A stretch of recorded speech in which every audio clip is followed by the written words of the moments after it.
이제 교회 설립이 거의 30년 되어 가신다. 이제 전 깜빡 잊고 있었는데 얼마 전에 김길민 장로님이 전화로 우리 교회가 벌써 30년이 된다. 그래서 그렇게 세월이 흘렀구나 생각했는데 또 3년 전에 이렇게 올 기회가 있어가지고 여러분들 만나 뵈었습니다. 그래서 3년 만에 만나 뵈는 여러분들 대단히 반갑습니다.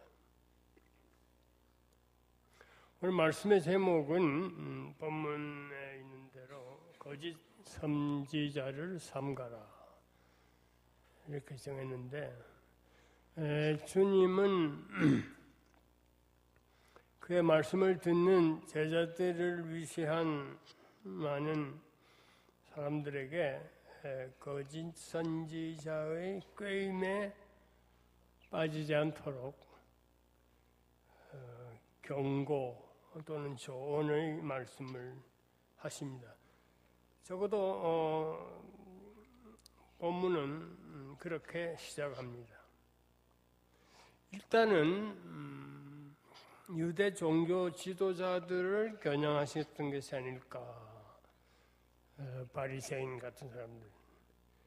그래서 우리 다른 본문에 보면은 외식하는 자라고 책망도 하시고 회칠한 무덤 같은 바리새인들이라고 이렇게 책망하시는데 말과 행동이 다른 사람들 이제 그런 자들을 거짓 선지자로 지목하신 것 같아요.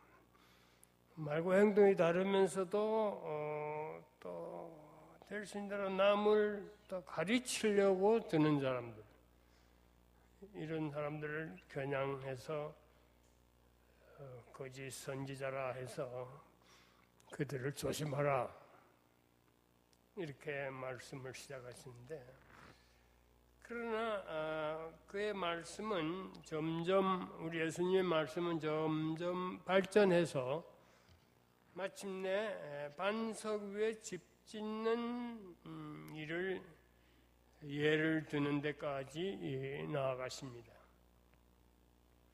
거짓 선생을 조심해야 하는 것과 반석 위에 집 짓는 것이 무슨 관계가 있나 싶지만은 주님의 깊은 뜻은 한량 없으신데 부족하지만은 오늘 우리 주님의 깊은 뜻을 살펴보고자 합니다.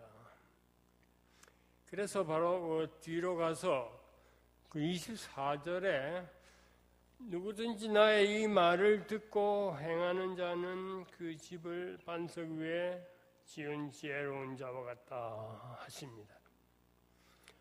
반대로 26절에는 나의 이 말을 듣고 행치 아니하는 자는 모래 위에 집을 지은 어리석은 자 같다고 이렇게 말씀하시고요. 근데 예수님이 지금 여기서 언급하시는 나의 이 말이라고 하시는 것은 15절부터 23절까지 주님이 하셨던 그 말씀일 테죠. 근데 그 중에도 가장 핵심적인 말씀은 아무래도 21절 말씀 같습니다. 나더러 주여 주여 하는 자마다 천국에 다 들어갈 것이 아니요 다만 하늘에 계신 내 아버지의 뜻대로 행하는 자라야 들어가리라. 이 말씀이 아마 그 핵심 말씀 같은데 한마디로 주님의 이 말이라는 이 말씀은 입으로 주님의 뜻이니 뭐니 운운하지만 말고 그 뜻대로 행하며 실천하라는 그런 말씀인 것이죠. 근데 보세요. 이 말씀을 듣고 행하면 반석 위에 집을 짓는 것이다. 반면 이 말씀을 듣고 행치 않는 사람은 모래 위에 집 짓는 것이다. 여러분 조금 이상하지 않아요? 이 말씀을 듣고 행하면 반석 위에 집 짓는 자이고, 반대로 행치 않으면 반석에 있어도 집 안 짓는 사람, 이것이 맞는 표현 아닌가. 행하는 자는 집 짓는 자이고 안 행하는 자는 집 안 짓는 자, 이래야 맞는 게 아닌가. 좀 한때 저는 좀 이상하다고 생각해 보았습니다. 그런데 가만히 생각하니 주님 말씀이 옳아요. 그야 물론이겠죠. 주의 말씀을 듣기만 하고 말씀 실천 안 하는 사람, 그렇다고 실제로 그가 아무 일도 아니하느냐? 아니, 아무 일도 아니하는 것이 아니더라고 말씀입니다. 저부터도 그래요. 말씀을 듣기만 하고 실천 제대로 안 할 때가 대단히 많은데, 그렇다고 그 순간에 정말 내가 아무것도 아니하던가? 말씀은 실천 안 하지만 그때마다 다른 것 무엇이라도 하는 거예요. 말씀에 나타나는 하나님의 뜻, 주님의 뜻만 실천 안 하지 온갖 것 다 해요. 특별히 뭘 잘하는가? 하나님의 뜻 실천하는 대신 내 뜻을 마구 실천, 막 해요. 이런 식의 말씀 듣기만 하고 실천 안 하지만 자기 뜻 실천 등 다른 짓 하는 사람, 모래 위에 집 짓는 자와 같이 결정적일 때 와르르 무너진다는 것인데, 야, 그 주님 말씀 정말 맞네.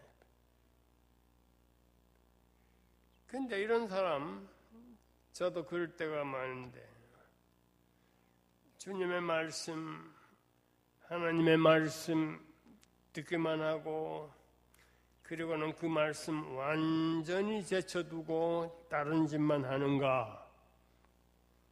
물론 그럴 때도 있지만, 저를 위세해서 많은 우리 성도들의 경우 주님의 말씀을 완전히 제껴두지는 않고 오히려 말씀 은근히 내세우면서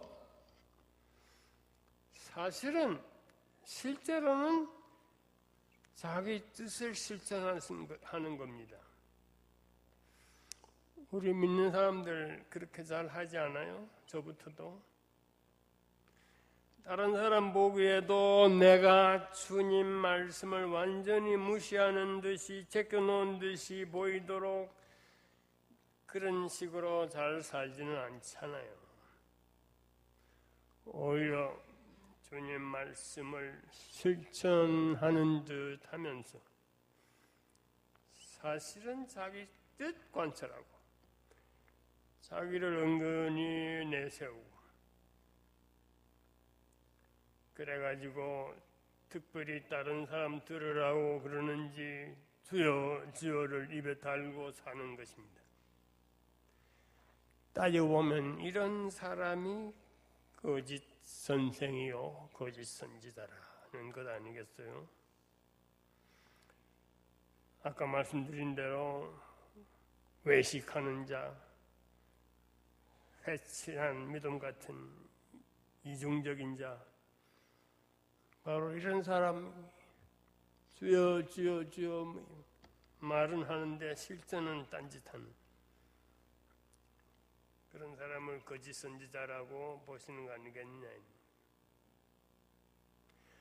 이런 사람들을 가리켜 우리 주님 22절에 말씀하시기를 우리 22, 23절에 읽어보겠는데요. 그날에 많은 사람이 나더러 이르되 주여 주여 우리가 주의 이름으로 선지자 노릇하며 주의 이름으로 귀신을 쫓아내며 주의 이름으로 많은 권능을 행치 않았나이까 하리니 그때 내가 저에게 밝히 말하되 내가 너희를 도무지 알지 못하니 불법을 행하는 자들아 내게서 떠나가라 하리라. 선지자 노릇을 했잖아요. 난 너를 모른다. 넌 거짓 선지자다. 그런 말이잖아요. 주여 주어를 입에 달고 살면서 제대로 주님의 뜻을 실천하고 살지는 못하는 이를테면 저 같은 사람. 이 본문 이 대목을 대하면서 가슴이 뜨끔뜨끔하게 됩니다. 가슴을 뜨끔뜨끔하게 만드는 그런 본문 대목입니다. 15절에서부터 우리 주님 거짓 선지자를 조심하라 하셨는데 그때는 하나도 가슴이 뜨끔뜨끔하지 않았어요. 거짓 선지자를 조심하라.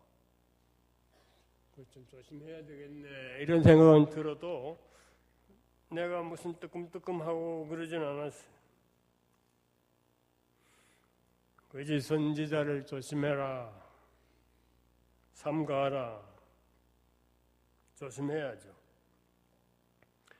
그러나 우리 모두 초신자들도 아니고 저 같으면 신학교에서 공부도 하고 가르치기도 하고 하는 저 같은 사람. 그리고 이제 이를테면 작년 교회가 되어가고 있는 이제 작년 30년이면 작년 교회의 교인 되신 여러분. 물론 그래도 계속해서 거짓 선지자 꾀임에 빠지지 않도록 조심해야죠. 미국에서도 들으니까 무슨 신천지라든가 이런 그런 거 많대요. 그 사람들은 이상하게 작전을 세워가지고 어떤 교회를 겨냥해가지고 거기다가 자기들 요원들을 그냥 슬슬 보낸대나 그래가지고 그냥 열심히 교회 봉사를 하면 그냥 목사님들이랑 감탄해가지고 그냥 집사도 맡기고 그러면 결정적인 때 자기들 세력을 규합해가지고 그 목사님을 쫓아내고 자기 파 목사를 데리고 온대나요. 실제로 그런 일이 얼마나 있겠습니까만 없지는 않나 봐요. 그러니까 우리가 계속 조심은 해야죠.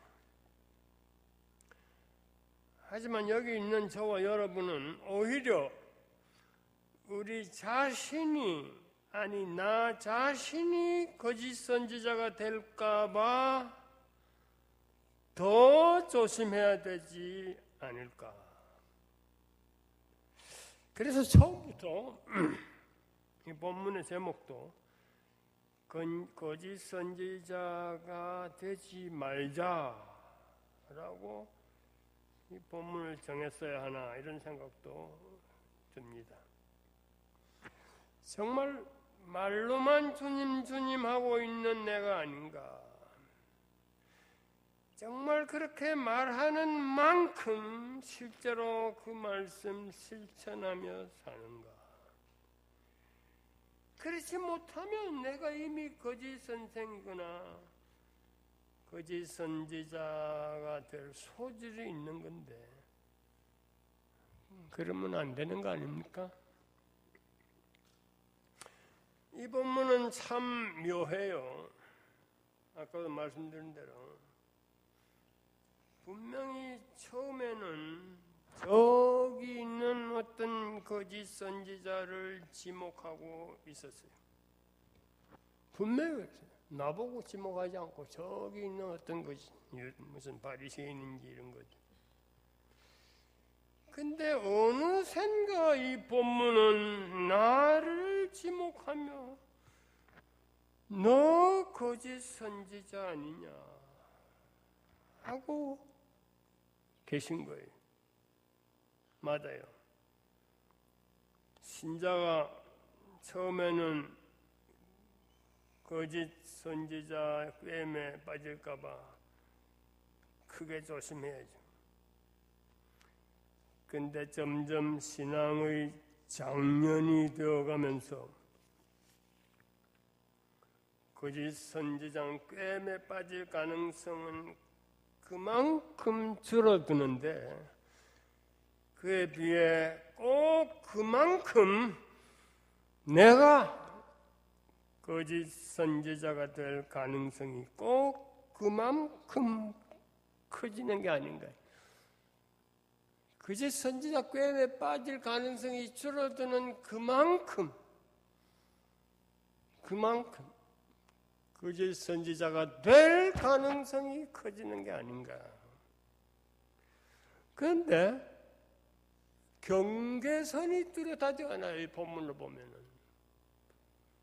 어디까지는 저기 있는 거짓 선생을 지목하다가 이제 싹 바꿔가지고 지금부터는 너 거짓 선지자야 하고 지목하는 그런 식으로 어떤 경계선이 뚜렷하지 않아요. 이 본문을 보면 어느샌가 나를 지목. 꼭 조금 이상한 표현이지만 뭐 구렁이 땀 넘어가는 식으로 어느샌가. 저는 이 본문을 보면서 어느샌가 내가 거짓 선지자가 돼 있을 수 있구나. 정신 바짝 안 차리면 말만큼 내가 실천을 안 합니다. 우리가 믿음의 장년이 되어가면서 얼마나 아는 것도 많고 말로 하려면 얼마든지 말할 게 얼마나 많아요. 그 말하는 만큼 실제로 주를 위해 사는가? 어느샌가 내가 거짓 선생이 되어 있을 수 있다는 것을 암시하는 그런 본문 같아요. 이제 30년, 내주가 정확히 30년인가 본데, 30년 장년을 축하해야 되는 이 시간에 축하도 중요하지만 우리 자신을 살펴보는 주님 앞에서 우리끼리 축하하는 것보다 쟤들이 뭐 별것도 아닌 거 가지고 야단이네 그러실 것 같아요. 주님 장년이 되면서 내가 과연 진실된 주의 일꾼으로 성장해 왔는가. 우리 안장로님 병원에서 전 바로 그 옆에 살았습니다. 한 번은 거기 우리 지금은 다 이제 나이들이 드셨지만 젊은 청년 몇 분들이 개척을 시작하신다고. 그 중에 한 분이 우리가 김순성 강도사님 그 당시 아직 강도사가 아니었던가? 이제 그분을 앞으로 모실 텐데 조금 몇 달 좀 지체가 되고 있대. 그래서 이 교수님이 좀 와서 좀 예배 인도했으면 좋겠다. 그래서 이제 바로 집도 그 옆에고. 갔더니 안장로님 그 대합실. 근데 그 옆에 가는 접수대가 있어요. 접수대죠. 그 안에 이제 들어가가지고 이제 그게 이제 강단이 되고, 엊그제 같은데 벌써 30년이 되었다는데, 그 30년 동안 저부터도 참 진실한 주의 일꾼으로 성장했는가? 아니면 오히려 말만큼 실천하지 못하는 거짓 선생이 되어가고 있는가? 자신이 없어요. 참으로 그때를 생각하면서 저 자신을 많이 뉘우칠 수밖에 없는데, 우리가 신앙생활을 하면서 참 자기 개발도 하고 주님을 위해서 산다고 하면서 신앙의 여정을 우리가 목표로 삼아 걸어가면서 그 30년 또는 40년의 목표가, 그 목적지가 거짓 선생되어 있는 것이 목적지라면 그건 안 되지. 그건 안 그래요? 나도 모르는 새에 거짓 선생이 되어 있는 것이 우리의 신앙의 여정의 목적지라면 그거는 안 되지. 그건 진실되게 우리 자신을 내 모습 그대로 진실되게 주님 앞에 우리 자신을 헌신적으로 바쳐드리는 그런 신앙인으로 더 성장해 나가는 저와 여러분 되기를 바랍니다. 기도하겠습니다.